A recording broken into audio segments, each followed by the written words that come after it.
தமிழ்நாட்டுல முக்கியமான பிரபலங்களோட திருமணம் அப்படின்னு சொன்னாலே அதுல மாதம்பட்டி ரங்கராஜ் அவர்களோட கேட்டரிங் தான் இருக்கும். குறிப்பா தமிழ் சினிமா பிரபலங்கள் மட்டும் இல்லாம அரசியல் கட்சி தலைவர்களோட வீட்டு விசேஷத்துக்கும் இவரு தான் முழு கேட்டரிங் சர்வீஸ பண்ணுவாரு. அந்த அளவுக்கு இவரு சமையல்ல மிகப்பெரிய சாம்ராஜ்யத்தையே உருவாக்கி வச்சிருக்காரு அப்படின்னு தான் சொல்லணும். மேலும் இவரு தமிழ் சினிமாவில சில படங்கள்லயும் அதே மாதிரி விஜய் டிவில ரொம்பவே பிரபலமான ரியாலிட்டி ஷோவான குக் வித் கோமாளி ஷோலையும் ஜட்ஜாவும் இருந்துட்டு வராரு. அதோட இவர் கோயம்புத்தூரை சேர்ந்த ஸ்ருதி அப்படின்ற பொண்ணை காதலிச்சு திருமணம் பண்ணியிருக்காரு. மேலும் இவங்களுக்கு 2 பசங்களும் இருக்காங்க. இப்படி இருக்கும் போது கடந்த சில நாட்களாகவே மாதம்பட்டி ரங்கராஜ் அவர்களுக்கு அவங்களோட மனைவியான ஸ்ருதி அவர்களுக்கும் ஏதோ பிரச்சனை அப்படின்ற மாதிரியும் அவங்கள டிவோர்ஸ் பண்ணிட்டு இப்ப மாதம்பட்டி அவர்களோட பல வருஷ காஸ்டியூம் டிசைனரான ஜாய் கிறிசல்டா அப்படின்றவங்கள 2வது திருமணம் பண்ணி அவங்களோட தான் இருக்காரு அப்படின்னு ஒரு செய்தி வைரலா பரவிட்டு வந்துட்டு இருக்கு. இத பத்தி மாதம்பட்டி ரங்கராஜோட மனைவி ஸ்ருதி அவர்கள்,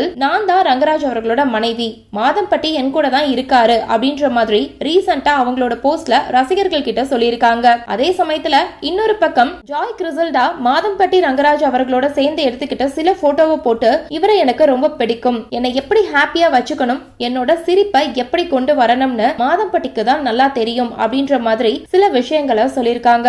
இதனால பல ரசிகர்கள் ரொம்பவே குழம்பி போய் இருந்த நிலையில இப்போ இத பத்தி முதன்முறையா மாதம்பட்டி ரங்கராஜ் அவர்களே சில விஷயங்களை வெளிப்படையா சொல்லியிருக்காரு. அதுல அவரு ரீசெண்டா என்னை பத்தி வர செய்தி எல்லாமே எனக்கு தெரியும், நானும் பார்த்துட்டு தான் இருக்கேன், என்னோட குடும்பத்துக்குள்ள எந்த பிரச்சனையும் இல்ல அப்படின்னு சொல்லியிருக்காரு. அதை தொடர்ந்து உங்களுக்கு டிவோர்ஸ் ஆகிடுச்சா, நீங்க இப்ப ஜாய் கிறிசல்டா கூட தான் இருக்கீங்களா அப்படின்னு சில கேள்விகளை கேட்டிருக்காங்க. அதுல மாதம்பட்டி அவர்கள், என்னோட பர்சனல் விஷயம் பத்தி வெளியே பேசணும்னு எந்த அவசியமும் இல்ல, அதை தாண்டி ஒரு கட்டத்துல பேசியே ஆகணும் அப்படின்ற ஒரு சூழ்நிலை வந்தா அப்ப நான் சொல்றேன் அப்படின்னு சொல்லி முடிச்சிருக்காரு. இதனால இப்போ ரசிகர்கள் என்ன பேசுறதுனே தெரியாம பல குழப்பத்துல இருந்துட்டு வராங்க.